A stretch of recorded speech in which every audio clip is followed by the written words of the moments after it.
It's the Knicks. We are the New York Knicks. For this new season we're about to enter, the Knicks taking no shorts just like winter. New York, New York. New York be about the Knicks, huh? But the best thing about New York City is K-N-I-C-K-S. Everybody say go New York, go New York, go! Go New York, go New York, go!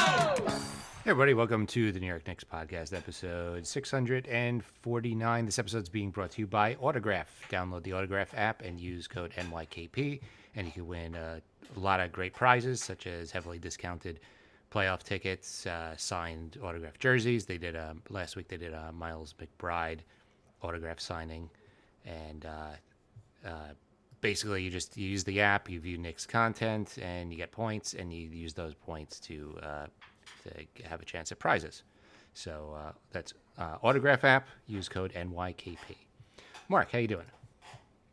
I am doing great. I think last show we were going into, we were not so confident about Game 6. I think we were confident. You were super confident. I was concerned because I'm just a Knicks fan. And now I am feeling really great. Game 6 was amazing. And the Knicks get to play the Pacers very soon, which I'm feeling unbelievable about that series. How are you doing, Jay? I'm feeling pretty good. That was an insane series. The point total for the two teams had a Knicks at +1 after 6 games. So one of the closest series we've had pretty much ever. It was one of those where the Knicks were killing them at the beginning. Philly came all the way back. MSG was silent. Everybody was in meltdown mode going, here we go again. And then the Knicks finally pulled it off, had a great win. And it was a tough opponent, and they beat them. So no real complaints. I mean, it was awesome. Yeah. The Knicks only played 7 guys like the last 2 games. I really think that was just because Embiid is so big that Tibbs didn't really want to put in Precious. I expect to see an 8-man rotation going into the next series. I think we'll see a lot more Precious. And I also think Precious, it might be a little better a matchup with Turner, because Turner plays outside a lot more, and Mitch has trouble going out to the 3-point line. So I think that's a good opportunity for Precious to shine a little bit. So I 100% disagree with you. I think we're going with 7-man rotation. I think Tibbs with the makeup of this team prefers that right now. I think he thinks that I think Precious is only there if Mitch and Ihart aren't effective. So if they look not effective, then he'll go to Precious. But Precious is only going to play the center position. He's not playing any other position. I know people will talk about Burks coming in. I don't think Burks is going to play. I don't think Burks will play either. Yeah, I think they're going with a 7-man rotation.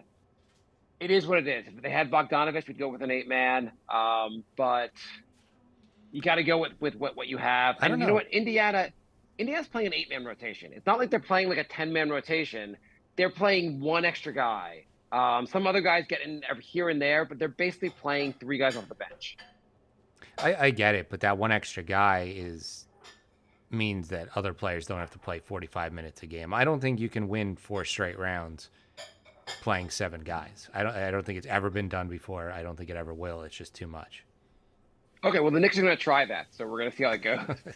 Do you see Precious being on the floor with Mitch or Ihart? It's not like Precious gave them bad minutes in the Philly series. It was actually really good minutes. And when Turner, he was only on when Mitch Mitch was out.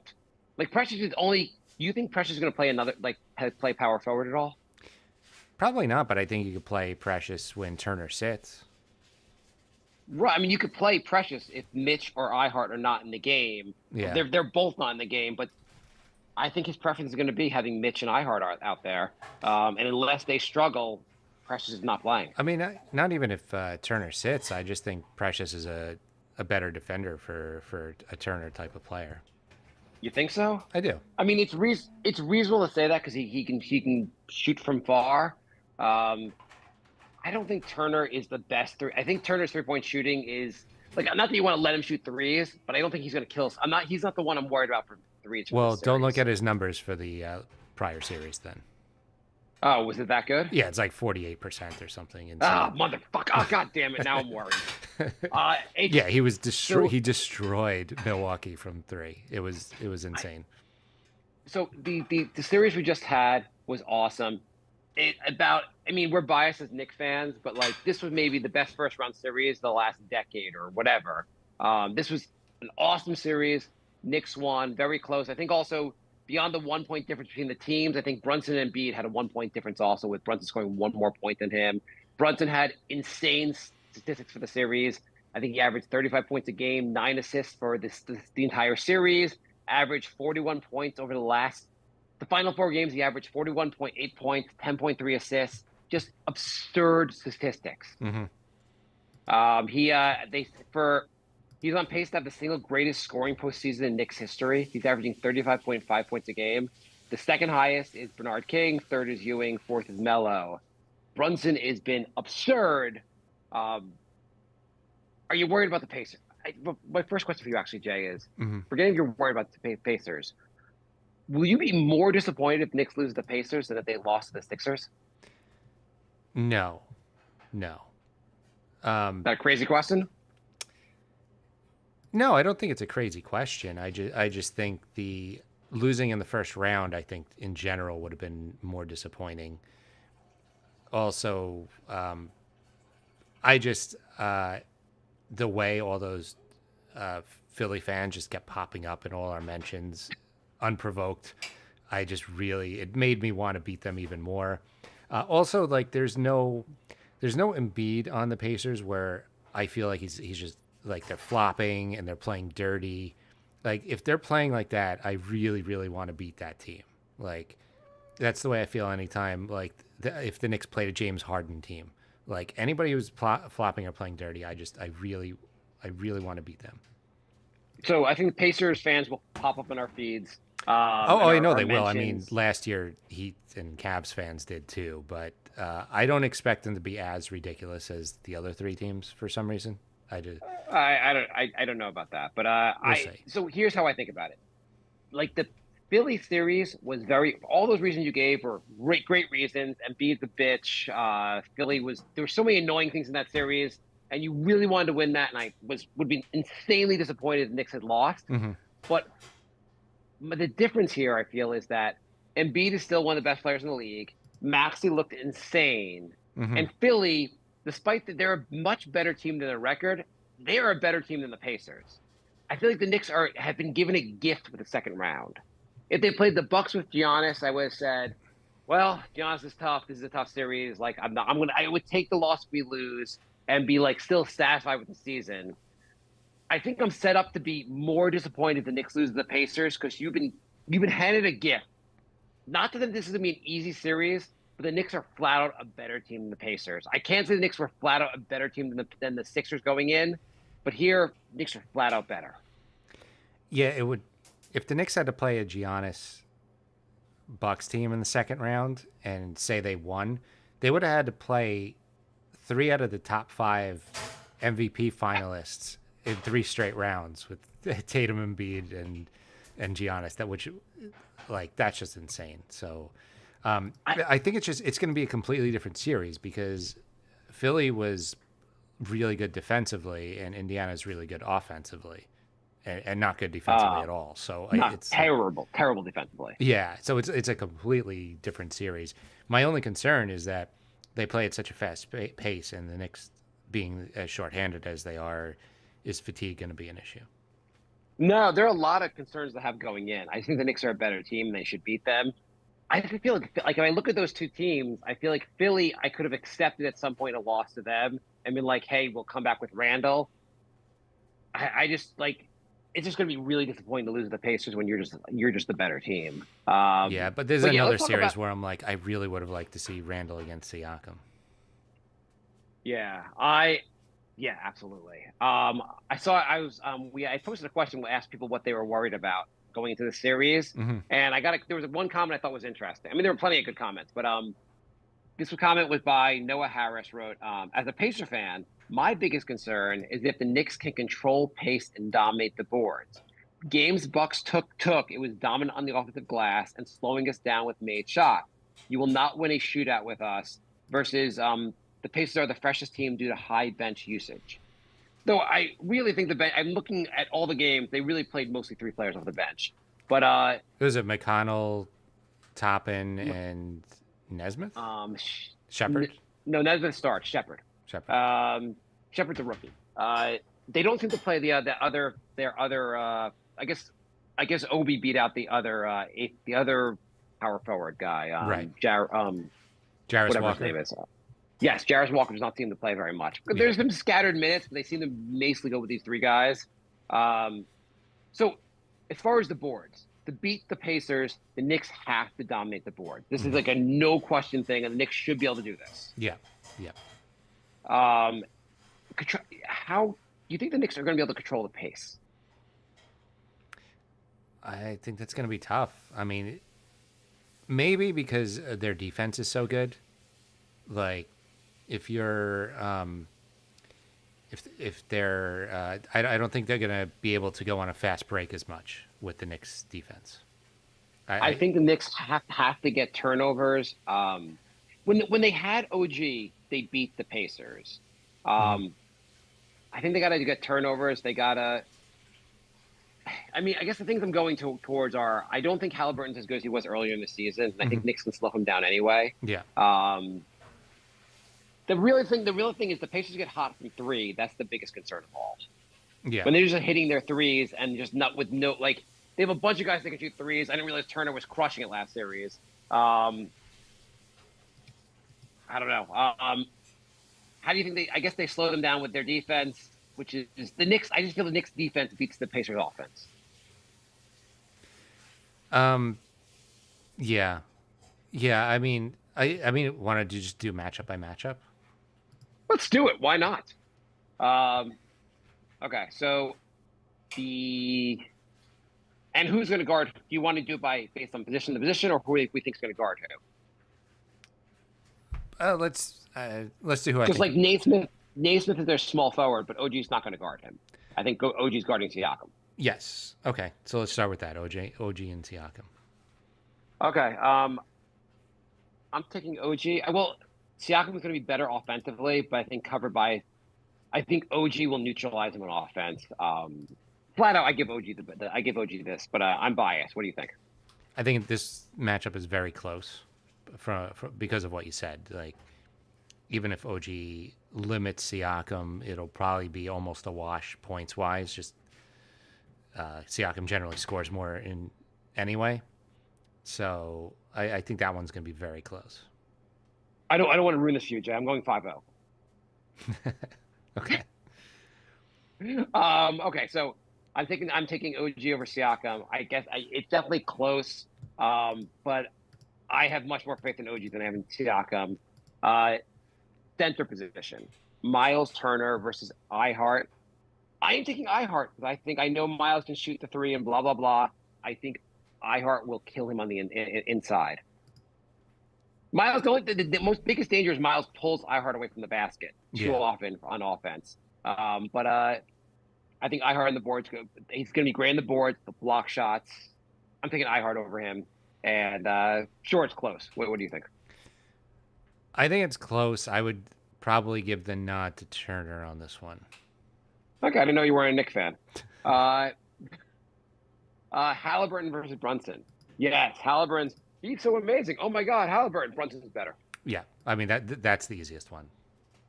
Clearly Brunson. I guess it's close, but Brunson's better. The way they've been playing go, lately, I don't even know how close it is at this point. If Halliburton doesn't play amazing, the Pacers are not winning. Yeah, I mean, they need Halliburton to play full Halliburton. For whatever reason, since he came back from his injury, he has not been 100% Halliburton, and that's a big enough difference in the series alone. Yeah, agreed. You can go Nembhard versus DiVincenzo.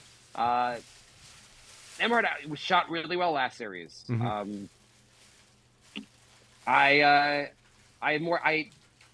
The fact that the Pacers don't play defense, I just don't think this is going to hold up in the playoffs. Yeah, Knicks play better defense. Devo plays better defense. I think Debo's underrated on defense at this point. I definitely give the nod to Debo on this.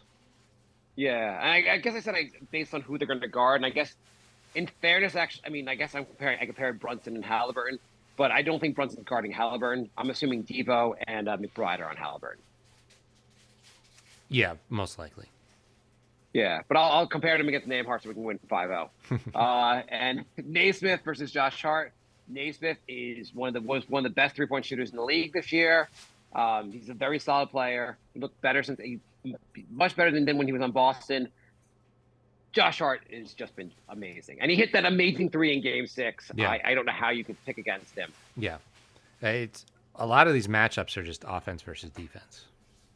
It really is. If you go to the bench, Obi versus McBride, which kind of makes no sense. They play completely different positions. Well, I guess it would be McConnell versus McBride. Fine. I wanted to compare the two of them, but fine. I'm going to take McConnell. I hate TJ McConnell, not because he's some kind of bitch player, not because of anything like he's a fine player. He just always burns the Knicks. Mm-hmm. And does McConnell drive you crazy? He's one of those guys where if he's on your team, you love him, and if not, yeah, he's like in the like Caruso, and probably Josh Hart realm, where it's just like if you're playing against him, you hate him. My assumption is, without ever looking at his stats, is that his stats are noticeably better his entire career against the Knicks than anyone else. Very possible. He's always annoyed the shit when he was on Philly. Any other team he's been on, he's annoyed the shit out of me. He's going to annoy me this series. I'm taking McBride over him, but what do you think? You going to take McBride over him, or are you going to be like a? No, I'd take McBride over him.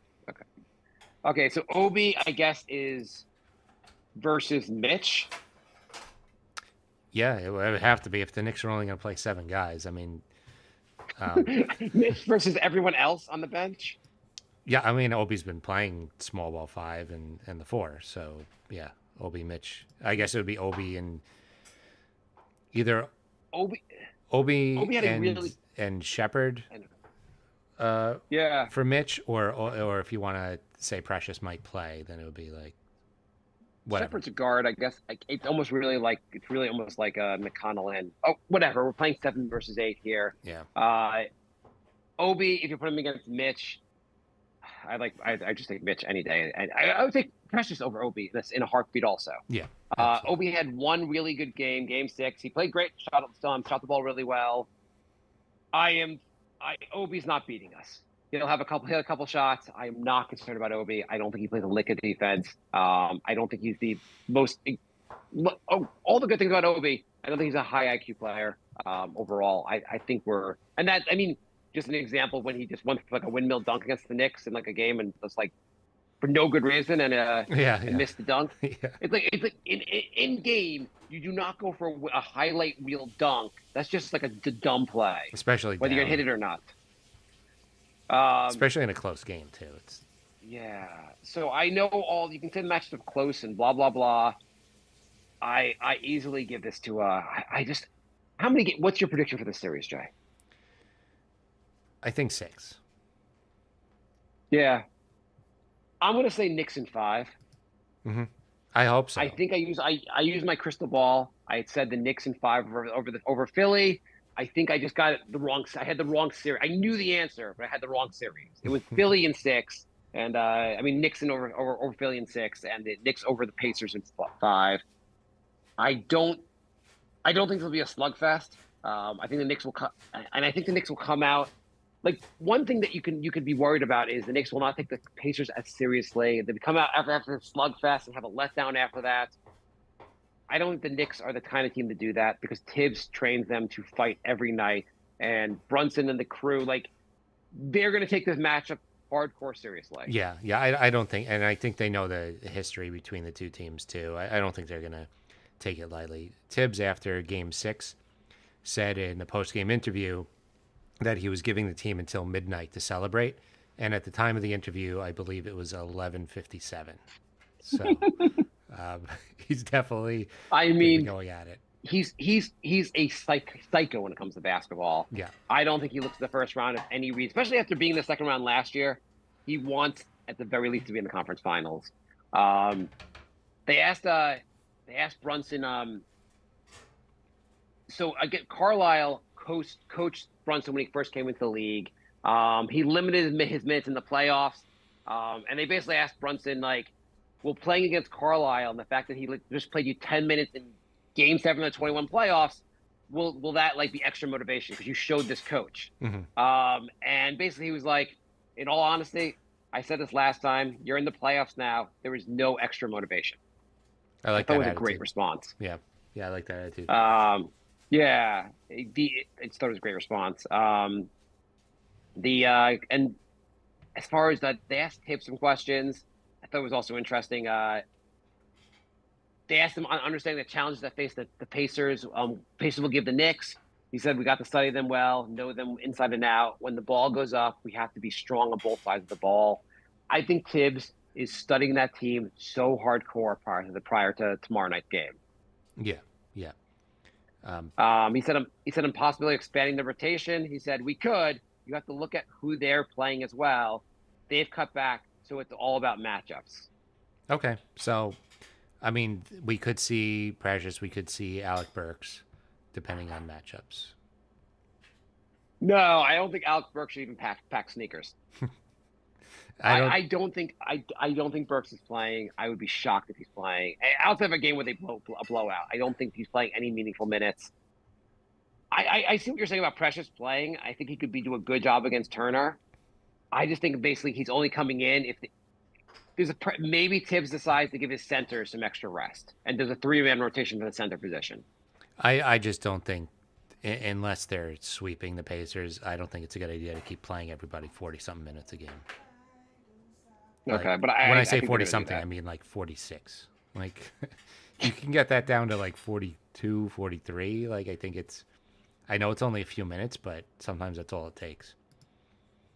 I mean, these guys look gassed at the end of the last game. DiVincenzo played 48 last game. Josh Hart played 46. The minutes are, I mean, like if you're in the minutes place right now, you're insane. But these guys are playing crazy minutes. It's just not like it is what it is in the playoffs. Like, I mean, I get you have a few games remaining. Especially when that was game 6. You do not want to go to a game 7. Anything can happen in a game 7. I get that was kind of like their closeout game and everybody plays crazy minutes, but they also did that in the game before and the game before. So like, yeah, I mean, honestly, I don't think you could keep doing that. I mean, that's also why you need Randall back, and you need to expand. You need more options going into next year on the bench. But that's a conversation for after we win the finals.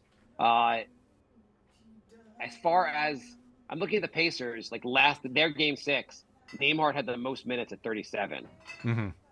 Pacers are not going as hardcore in the minutes, but they also had a kind of a blowout. Let me look at the game before, actually. Yeah, I mean, I guess all the games, the Pacers didn't have any. Every one of the games was like one way or the other. It wasn't like they didn't have any. They had no games that went down to the wire against the Bucks. Right. Yeah. They had one game. They had one game that went on the wire. Sorry, it was 121 final overtime. Just looking at the minutes there, and everyone the Pacers played over 40 minutes in that series. Mm-hmm. In that game. I mean, I also just they barely beat the Bucks, and the Bucks didn't have Giannis. So, and they were missing Dame for part of the series. It gives me very if the Pacers can barely beat the Bucks without Giannis, the Knicks should crush them. I mean, I don't want to get too cocky, but yeah, losing a game without Giannis or Dame was kind of crazy, and then barely winning in 6 without Giannis the whole series. I don't know. Didn't exactly instill fear into me, but I definitely, until I see what the matchups look like and how game 1 looks like, I don't want to go in too cocky. Let's go some questions. Nomad 416 writes, "What's OG's next contract going to look like? And how confident are you in giving him a large 5-year contract? He's often injured and has a long list of them." I think he's getting 4 years, 140. $35 million a year. I think they could do 5 years. Do you think they'll do 5 years? Maybe. I think he's getting about 35. So 175. Yeah, that sounds right. I mean, OG is what, 27, 26? Yeah, I mean, everybody, the whole roster is like 26, 27. If you bring OG back and iHeart back, you've locked up a roster at age where the whole roster's around 20, going into basically their prime. But you could basically have this team for the next 4 or 5 years Yeah. with some minor changes, but like you'd want to kind of go in all in on this roster at this point. I mean, Knicks, I've said it before. I think if Randall and Boggs were here, this is a championship roster, and bringing everybody back, maybe replacing Bogdanovich with somebody else and adding a draft pick or two, like just bring everybody back and roll it back again. Because I mean, think about it. Every game of the Philly series was like 1 or 2 points. You don't think Randall would have made like a 2-point difference? Like, yeah, absolutely. that could have been a sweep. He takes a lot of pressure off Brunson. Like, there's no question. I also think Pacers have. I think Knicks are going to beat the Pacers anyway, but they have no chance if the Knicks had Randall. Yeah. Knicks in 6 worldwide Knicks writes. Will we see Precious come in more in this series based on the likely matchups? Well, apparently you don't, but I do. I can see. I mean, I can see if the Pacers are always running, maybe he plays around with the center position and plays Precious some there. But I don't see Precious. I don't see the Knicks having 2 bigs on the floor at any point. No, I'm not saying 2 bigs, but like if Obi comes in for Turner, Obi's really fast. I don't think Mitch is keeping up with him. So yeah, that's a fair point. I think that's Precious a fair point. Like, is a much better matchup.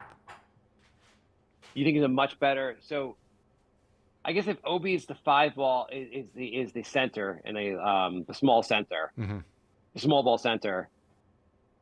Yeah, in some ways, I guess it can make sense to go to a Precious. But on the other hand, like if you're feeding Mitch or Highheart down low and Obi's the center, you should be able to take advantage of that on offense. You should. I guess it depends how. But I can't see Mitch keeping up.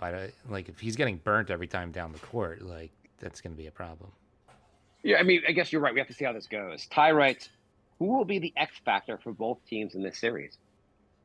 I think it's Dante for the Knicks, and probably Pacers. I think Turner and Halliburton are going to be good. It's going to be probably Nesmith. Yeah, I was going to say if he can become up big for them, that's a huge just another guy who could really score can make a big difference. I mean, Siakam's a really good player, but he's not the way he was in Toronto, right? Like, no, well, I guess in some ways I think Turner, to a certain extent, if Turner can have a really good series, he presents a real problem for the Knicks. I mean, Siakam's numbers actually are almost the same as they were in Toronto.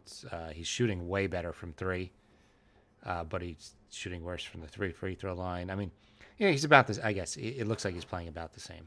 I thought he fell off a little bit, but no, it looks like it's about exactly the same. The thing with the Pacers is they have one of the best offenses, and all the numbers generally look good on offense. But it depends on how they look against a good defense.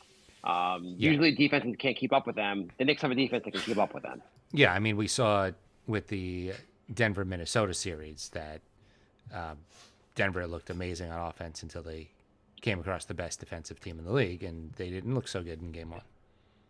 Yeah, I felt like when the Knicks played the Pacers in the regular season, when they had OG, they played once or twice with OG. I can't remember.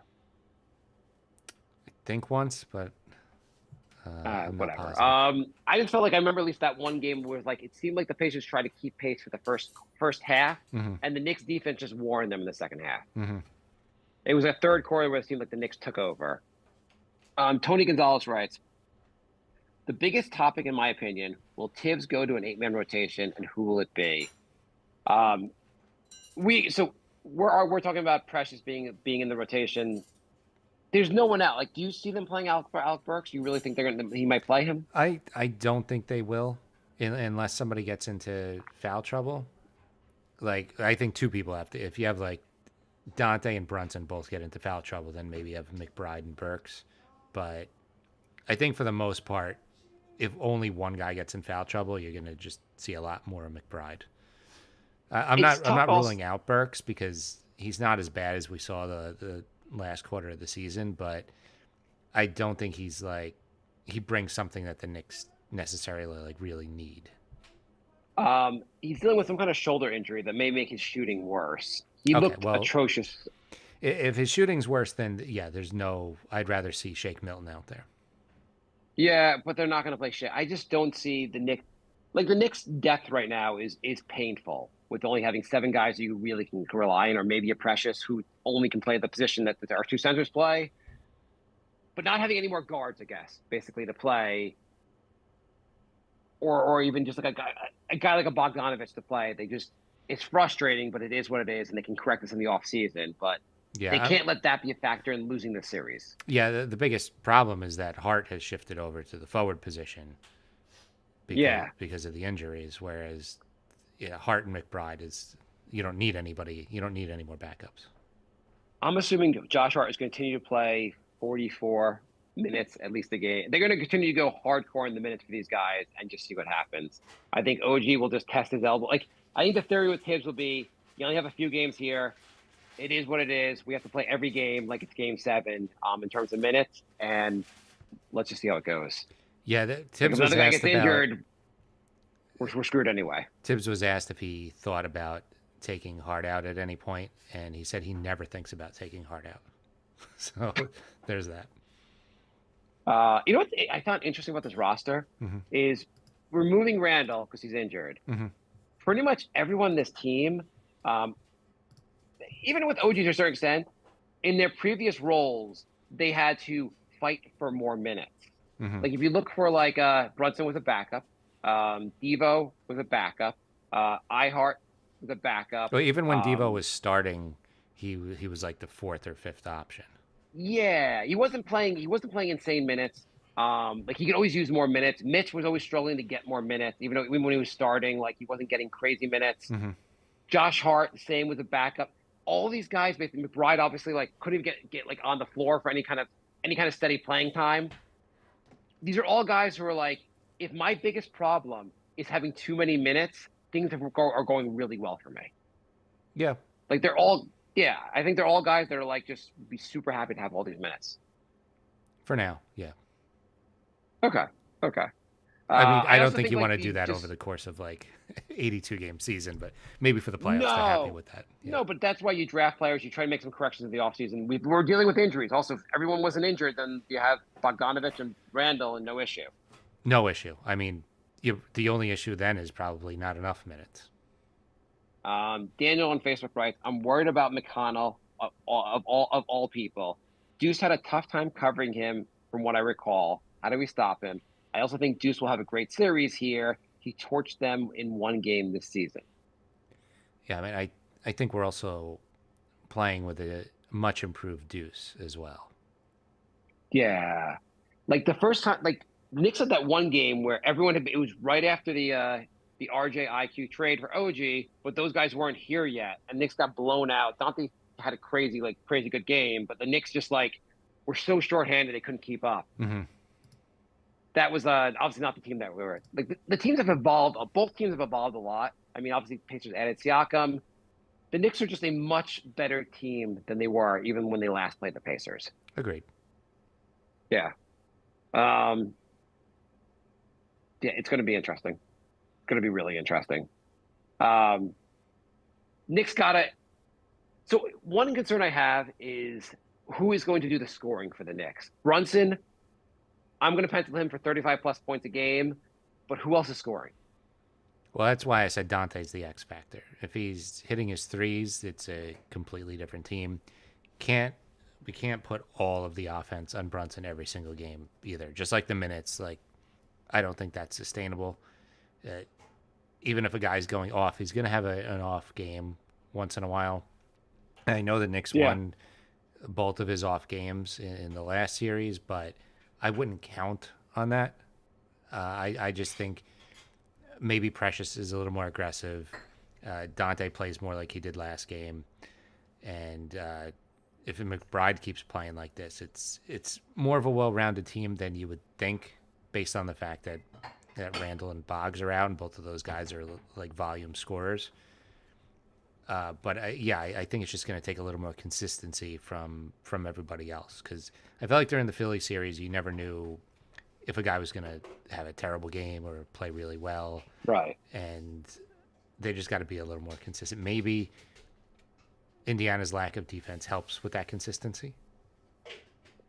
Maybe. Yeah. I mean, I felt like Philly really played great defense. They were really good on defense. I mean, They were. say what you Great. want They- about they- everything else. Like they were like Oubre was playing great defense. Like I didn't even know he was that good on defense. Like they just had I Batum didn't. was really good. Like they were just a really good defensive team. I was watching that being like, maybe the Knicks should try to get Kelly Oubre in the offseason. I mean, The, if they could switch Bogdanovich's contract for Oubre's, I would happily do that. I would do it in a heartbeat. Yeah, that would be a huge difference. I didn't realize Oubre was such a good defender. And he was And hitting Nick shots Nurse is- too. He was hitting another 3-point threat out there that can never hurt. Yeah. And Nick Nurse is a great coach. I mean, Rick Carlisle is a very good coach also. I think, Josh Hart gave us a lot of, he was like our second scoring option for a lot of the games, which is kind of crazy because Josh Hart hasn't been the best scorer this season. But if he continued to play well on offense, Dante can hit shots. It's really hard to beat the Knicks if the other guys are scoring. And OG needs to step up. OG had a good last game. You just need more consistency. That's pretty much, as you said, I think that's what you really need here. Yeah, Knicks have to take game one, though. absolutely. Yeah, they got to set the tone for Yeah. the series. I mean, if anything, game 1 and 2. Yeah, you don't want to lose home court right away. You also want to get in the opponent's head. If they come out and win by like 15, 20, like That'd be brutal. Pacers are going to start having some doubts, and it could change the series. So you don't want to win by like a point and have them think like, well, we lost it by 1 point in New York, like we got this. You know what I mean? I think like also you can't be in a shootout with the Pacers. The Pacers, if you're playing games that are going to like 135 to 120, like 130 to 128, like the Knicks are going to lose those games. I don't think they're going to be able to keep up with the Pacers offense. The Knicks have to. I think the Bucks held the Pacers under 100 points 2 of the games. I think the Knicks can do that also. Mhm. I have no question the Knicks can do that as well. I think the Knicks defense is better than the Bucks defense. Oh, way better. Even with way better. Giannis. Yeah. I mean, Yeah. They did that without Giannis, like with old man Lopez and Dame, who's not good on defense. Like, yeah, it I is feel like this reminds me encouraging. of somewhat when we went to play at Cleveland last year, and everyone was like, Cleveland, like their offense, they're going to be so good, their offense, you can't stop them. And then the Knicks beat the crap out of Cleveland. Mm-hmm. I think we're going to see some of that this series. Yeah. I think I think Indiana is going to really have trouble with our centers, really have trouble with our rebounding. I think Brunson's going to. Who's guarding? Like, I mean, I don't know how great of a job Dave Smith or whoever are going to do on uncovering Brunson. Like, Mm-hmm.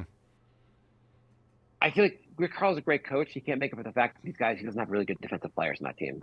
Yeah. I'm looking forward to seeing the difference in play styles. I think it's going to be a fun series. So Turner's a worry. Siakam is a very good player, and he's been tested in the playoffs. Halliburton. It seems to me if you slow down Halliburton, it's going to be really hard for them to win. Yeah.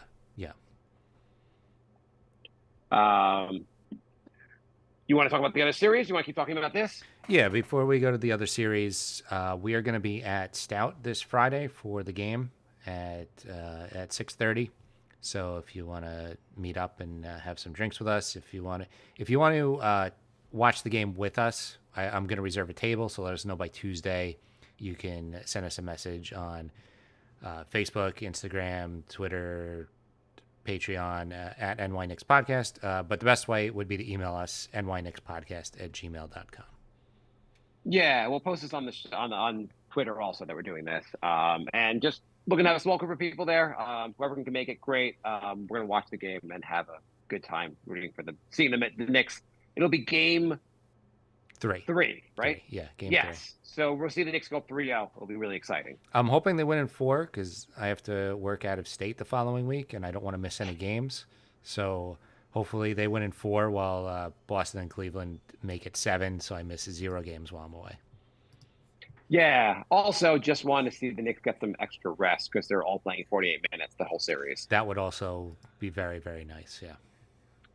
I saw someone that was funny. They were asking Obi Toppin with which team his parents are rooting for, and he said, "Well, since Jacob's not playing, my team." And someone wrote, they're like, "Tibbs could do the funniest thing ever in this series." Toppin versus Toppin. Toppin have Jacob play like the last 3 minutes of the games. I don't know. Um, I mean, Yeah, his it brother should be an probably awesome- knows a lot of Obi's moves. yeah. Hey Jacob. What does Obi do? He stands in the corner or he dunks. That's what he does. If you guys not paying attention. Right, right. Yeah, but as far as this series, just beat them. Just freaking beat them. Celtics are going to be a insane matchup. It'll be really a struggle to beat the Celtics. But you got to beat the Pacers. Yeah. So you're going Celtics over Cavs in how many? Oh, 6. 6 sounds about right. Yeah, I think Donovan Mitchell's going to get hot for a couple games. Yeah, I mean, Orlando almost. I think through halftime, Orlando was winning today. They were up by 18. People thought Orlando. They were up by 18 and just could not score in the third. So I mean, they completely shot the bed. yeah, they tried. Orlando's primed to be a good. Like they're going to make some major addition to the team this offseason, and they're going to be a struggle. They're going to be a tough team for the Knicks to play going forward. Orlando was like the island of misfit toys. I'm like, oh, there's Fultz, there's Wendell Carter Jr., like all these like random guys that didn't work out on other teams and are now working out over there. And then combined with like a bunch of good draft picks. Yeah, they have a good team. I think they will be good going forward. I was talking about like midway through the game. I was like, okay, so the Cavs are going to lose Donovan Mitchell this offseason. They have to trade Donovan Mitchell, and which maybe they do anyway. But I was like, if they had 2 first-round exits in a row, that would be really, really pathetic for the Cavs. / absolutely hilarious. Absolutely hilarious. For all they traded for Donovan Mitchell to lose 2 years in a row in the first round would be ridiculous. As the higher yeah, seed maybe both times too would have been funny. higher seed both times. They'll give a little bit of a. I mean, the Celtics are just going to beat them. I guess the fact that the Celtics don't have KP will hurt them a little bit, but I can't see the Celtics losing to the Cavs in 7. I can't either, see but that Yeah. would be funny as well. I'd be so happy to see the Cavs beat the Celtics, so the Knicks can beat the Cavs and go to the finals. Yeah, yeah. And I think the Knicks would have a shot against KP. I'm sorry, a KP-less. Either way, I think the Knicks have a shot against the Celtics. They have a real shot against them, but we got to. I can't get to talk about that. Yeah, too let's much not until, get ahead of ourselves. Yeah. So the other side of the bracket, or the other side in the West, Minnesota had a hell of a game against Nuggets. Minnesota's for real. Yeah, they seem for real. I mean, it's game 1, and Nuggets can definitely still obviously win this series, but I think this is going 7. I think the Wolves have a decent chance of winning the series.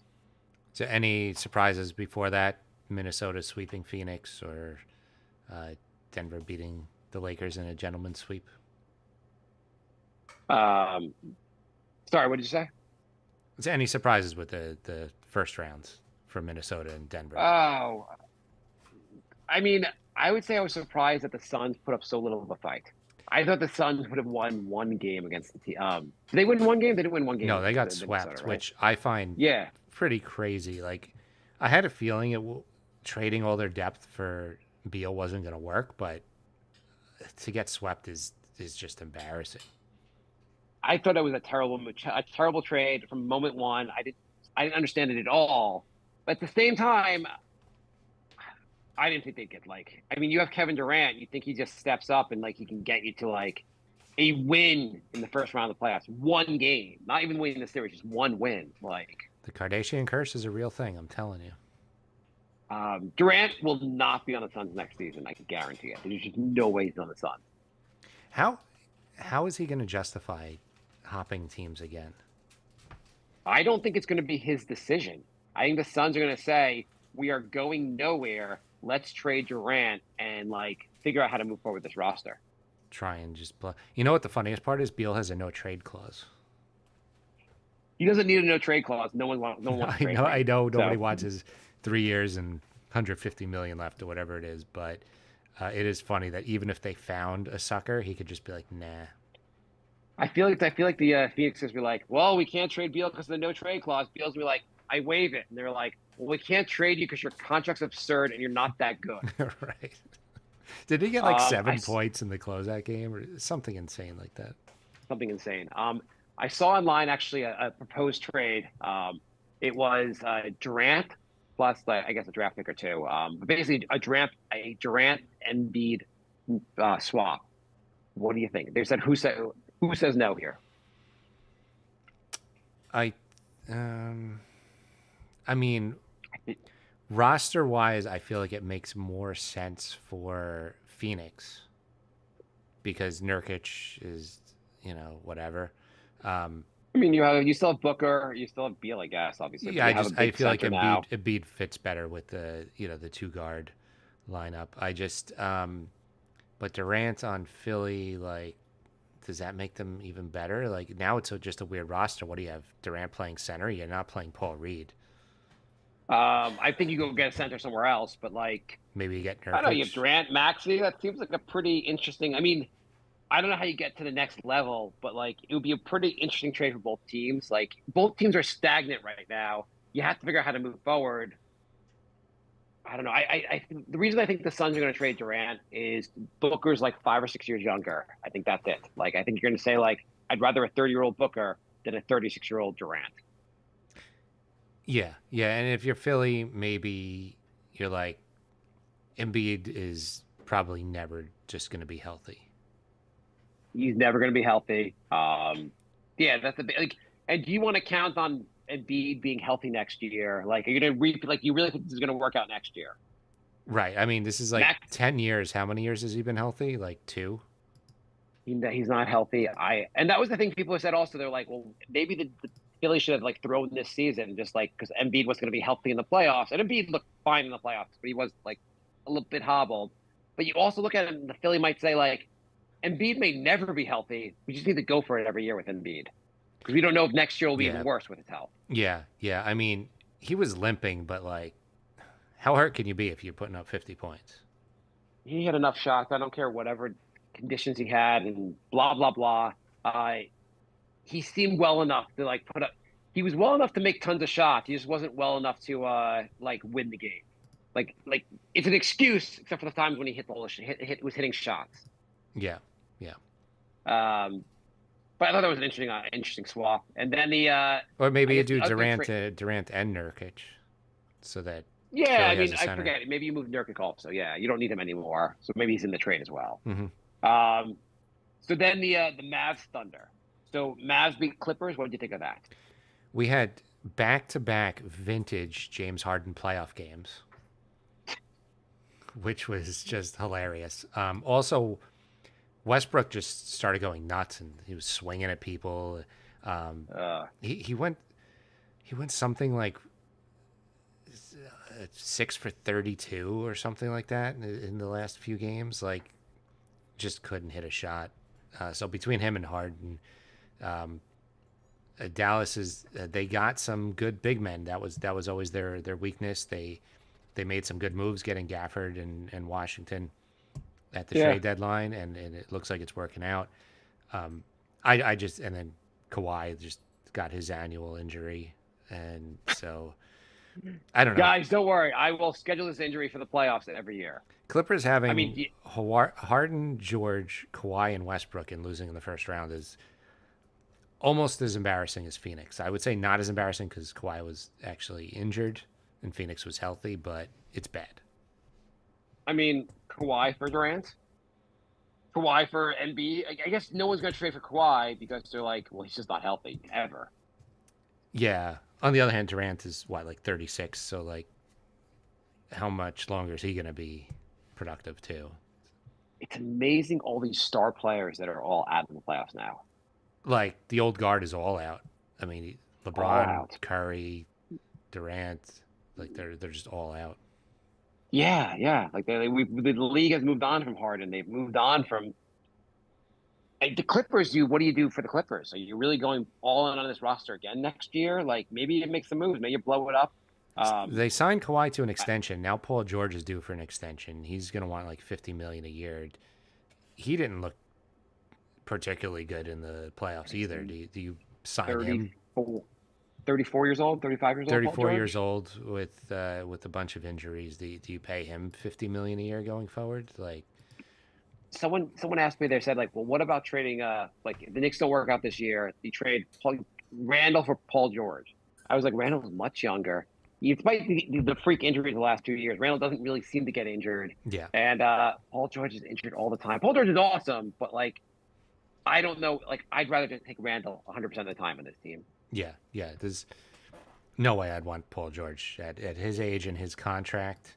You got Randall for like half the salary, 5-6 years younger. Like, no, it's a no. I would say I love the NBA soap opera of the offseason when all these guys are like, all these teams are trying to get better and make all these moves. It's been very fun the last few years. I'm dying to see what all these teams do. I'm dying to see what like the Clippers do and the Suns do and Philly does and all these teams that are flailing right now. It'll be kind of a hilarious offseason. Supposedly LeBron will sign with the Lakers and stay, which means LeBron is maybe giving up and trying to win a title. Yeah, probably. I think, although things always seem to work out for LA, but I will say that Philly is probably going to go all in, keeping Embiid and trying to get an older, probably overpaid star like Durant or Paul George or something like that, or maybe even Jimmy Butler, and then have 2 out of 3 of them injured and Maxi's on an island again. Yeah. Maybe Butler gets moved to one of these teams. I know the move actually. Daryl Morey, he already told me. He sent me a private text. Oh, okay. He's going all in to get James Harden. He thinks Harden's the piece, the puzzle piece. Like once we get Harden, he said, like I know they've already had him twice. It didn't work out under me. The third time's the charm. I'm going all in to get Harden. I mean, that would be pretty funny. Mavs Thunder. What do you think? Mavs Thunder. I think Thunder is going to win, but I think this is going to be a close series. At least 6 games, maybe 7 games also. Yeah. I do think whoever wins the Minnesota-Denver series is going to the finals, though. Yeah, I don't know. I think the Thunder have a good chance of going to the finals. Also, I think they're a really good team. I think they weren't really challenged in the first round, so we didn't really get a full we didn't get we didn't see them really struggle at all. Yeah, or have to really fight. I think they've got a really good team. They're really deep. I will take the Thunder in 6 over the Mavericks. And I think they have a shot at the finals still. Okay. I think they could beat Minnesota. I think they could beat Minnesota or Denver. I think they could beat either team. I'm going to go Thunder in 7. I think it's going to be really close. We'll see. By the way, wouldn't it be crazy to see Minnesota make the finals, especially after beginning of last year, and people were like, this Gobert trade is crazy. And all last year, the theme was like, was that trade one of the dumbest trades that could have been made? What is Minnesota doing? They are like going nowhere. Should they blow it up? And now they have a shot at the finals. Yeah. My good friend is a Timberwolves fan, and we were talking the other day, and I don't think the Knicks and the Timberwolves have been good at the same time, like ever. So this is because they were like in the late 90s, they made the playoffs a few years in a row, but they lost in the first round every time. Okay. And then by the time they made their conference finals, that was when the Knicks had Isaiah Thomas. And so I think this is the first time both teams have gotten past the first round ever. Actually, I just looked at his. It is. Okay, this is the first time they both in the same season have gotten to the second round? Yes. Wow. I mean, Minnesota's only gotten to the crazy. second round in 2004 and this year. It's amazing with having Kevin Garnett all those years. They only made it past the first round once with Kevin Garnett. I mean, the second best player was Wally. No, I mean they didn't. It's amazing they couldn't figure out how to surround him with a better team. You had one of the best players in the league and you couldn't figure it out. Yeah, that one year they got an older Sprewell and they made it to the conference finals. Like, Yeah. they really needed just like one other guy, and couldn't really hold that together. Yeah. Did you know Brunson is the third player in NBA history with 4 consecutive playoff games with 35 plus points and 5 assists? He joins Michael Jordan and LeBron James. I heard those guys are pretty good. I think so. I will also say I know there's no need to do a Jalen Brunson Carmelo comparison, and I think there is no need, but I do think Jalen Brunson's the best Knick since Patrick Ewing. I mean, I do too. I don't want to start a war with the hardcore Melo fans, but I do. Melo was awesome, but if you want to just go on just playoff success, at the very least, JB is in the second round twice. Melo was only in one, and JB will be Brunson maybe go to the conference finals or win a title or two. Who knows? It's crazy to have Jalen Brunson be this insanely good. I mean, crazy to have him be this insanely good anyway, but he's also 27. Yeah. Yeah, I mean, So this team could legitimately be good for like 5 or 6 years. Really good. He's extension eligible this summer. I assume the Knicks will give him a max contract, and he will be here through his prime. I like in the past I've gotten like excited about like we thought like RJ be good, and we're like, oh, we're gonna have RJ all this time and blah blah blah. Jalen Brunson is a superstar, and now we have a superstar for the next first of all, I'm positive Brunson will sign the extension, and we'll have a superstar for a long time. It's gonna be crazy. Yeah, it's awesome. Also, interesting fact was, Greg Harvey posted this on Twitter. Brunson, Dante, and Hart, they are the second trio in NBA history, second college trio in NBA history to win a playoff series. The last time that happened prior to that were 3 guys you will not recognize their names that played for Kentucky in 1948-49. Oh, okay. They did it in 1948, basically, these 3 guys. So when there was before 8... the NBA barely existed at that point. Yeah, there was like 8 teams, so the odds of that happening were pretty good. And it only happened. This is the first time since then that 3 players who played together in college won a playoff series in the NBA, which is just crazy. So basically, the first time. I feel like anything that happened in the 40s doesn't really count. Yeah. If you had said to me, "Did the NBA exist in 1948?" I would have said, "Maybe." I don't know. Why don't you tell me? I knew that answer. Anyway, I'm super excited for this series. Knicks. Anything else you want to talk about, Jay? No, I think we covered everything. How about you? Yeah. Brunson's going to have an awesome series. Dante is going to step up. He's going to hit the threes. I think McBride's going to be really good. I think everyone's going to play a lot of minutes. Hopefully they don't have to play everyone 48 minutes. Do you think Mitch and Ihart are going to have a good series? I think they're going to have a good series, not a great series. Okay. Well, I guess you're already doubting. I just think I think it's tough on Mitch. He doesn't get out to the 3-point line well, and that's Turner lives out there. He has to be better about not allowing 4-point plays. That would be good. Yeah. I just think for Indiana to win this series, Halliburton has to be Jalen Brunson in the first round. He's got to be that level of player, and I just don't think he's going to do that. Yeah.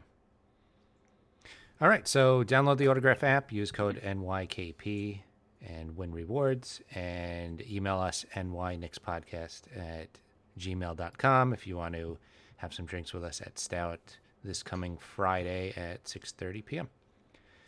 So, the game is not at 6:30 though. I mean, we'll get there at 6:30. I can assume the game's at 7. The game's at 7. So get there at 6:30, order food, order drinks, and be ready to go for 7. Yeah, let's do this. Just to make a reservation, everyone has to be there at the same time. So that's why I'm saying 6:30.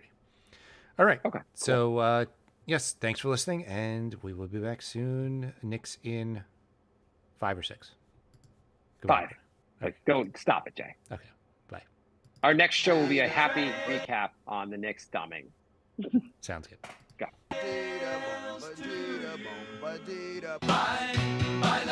Goodbye, everybody. It's all over. Goodbye. It's time to go. This is the end. Say goodbye. You cannot go away. I'm gonna leave you. It's the end. Goodbye. Goodbye. Just leave me alone. Feels so good to say goodbye. I'm sick and tired and I'm saying goodbye. Goodbye, girl. Goodbye, goodbye, goodbye, everybody. All right. Thanks for listening, everybody, Cool. and we'll see you soon. You know, you had I guess on. you had your camera off the whole time, and you turn it on when the show ends. It was off the whole time. Yeah, I thought you did that It on must go purpose. off. I kind of wanted to go off camera, but no, I didn't do that on purpose at all. Oh, yeah, you turned it off about 5 minutes in, and then it went on like 30 seconds ago. Oh, you know what happened?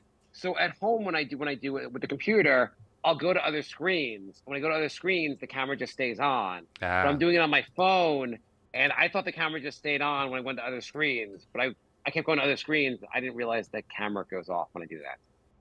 Gotcha. I didn't know. Sorry. All right, no problem. I thought I was on camera the whole time. But I also don't want to be on camera ever. But Gotcha. All right. so yeah, I wasn't actually purposely doing that. I didn't understand how the iPhone worked. I figured you had a reason. There's something going on in the background. Okay, never mind. No, I'm just not good with technology. So